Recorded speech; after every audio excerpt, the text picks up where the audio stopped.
This is Mark Bell from supertraining.tv, Super Training Gym, the strongest gym in the West. I'm fired up and excited to watch RG3 versus the Giants tonight.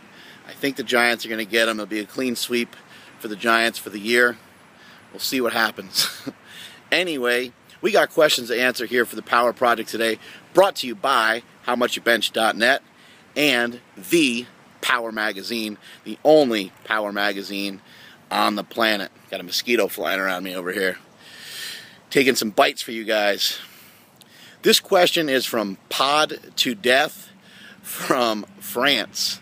And he says that he wants to know what's a good assistance exercise for deadlifting. He says that, as I could imagine, RogueFitness.com, as I could imagine, that he's very limited being in France. The only thing I know about France is that the Coneheads were from there. And that's about it. That's my extensive knowledge of French. But I guess they're limited on their deadlifting over there. So, in your case, what you're going to want to do, and I'm a big fan of this and always have been and always will be, deadlifting followed by more deadlifting. See, that mosquito almost got me. But I got the reflexes of a cat and the speed of a mongoose. Remember that from Ace Ventura? He tells the guy to throw the spear. He goes, "Don't just stand there, throw me a spear." Remember that scene? You know? Anybody? Anybody? I don't know. Anyway. And then he goes, "Ah! Ah! Ah!"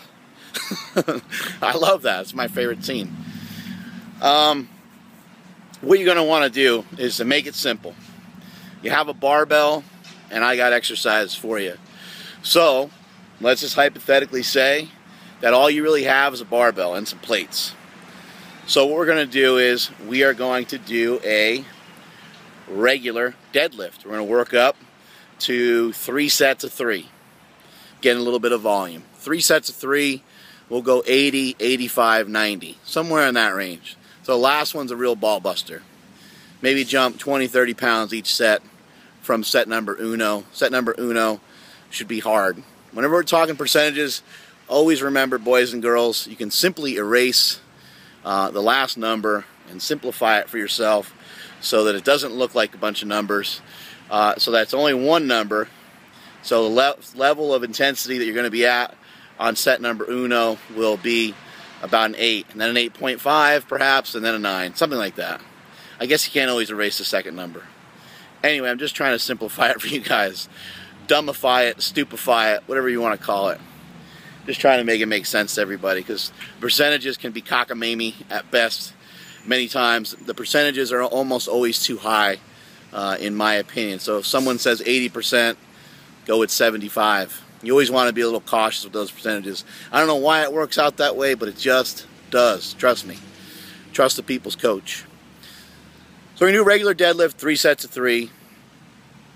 And the last set's going to be a gut buster. What we're going to do after that is we're going to deadlift off of some plates and perform a deficit deadlift. Basically a deficit stiff leg deadlift, because I want you to deadlift off of about 2 plates. So you'd be standing on 2 plates, or if you have a 100-pound plate, you can stand on that, 2 45s, a couple thick 35s, whatever you got to find, maybe a couple mats. But we're looking for a 3 to 4 inch deficit, maybe even slightly higher, to where the weight is like on your shoelaces. We're going to reduce the weight significantly, and we're going to do 3 sets of 10. This is going to kill you. It's going to be awful, but that's what we're going to do. After that, I'm going to move into bent over rows. So notice we stayed in all the same spots so far. We did 3 sets of 3 on a regular deadlift. We did 3 sets of 10 of deficit pulls. And now we're going to do 3 sets of 10 of bent over rows. I personally like to do bent over rows. I'm not a huge deadlifter, but my deadlift is coming around. I think the next time I hit the platform, over 800 should be cake. But I've been saying that for a while now, so we'll see what happens. But anyway, bent over rows, try to simulate the beginning portion of the deadlift. That was not my ass, that was a train. They often get confused. How dare that train interrupt the people's coach?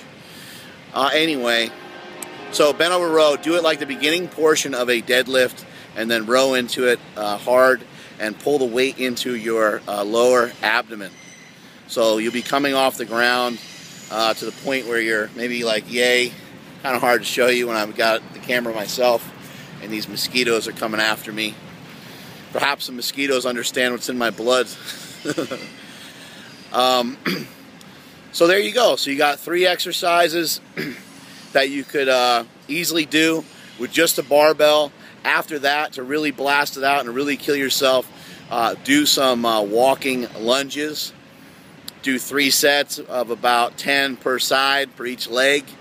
And then finish up with some other bullshit exercise that you have at your gym.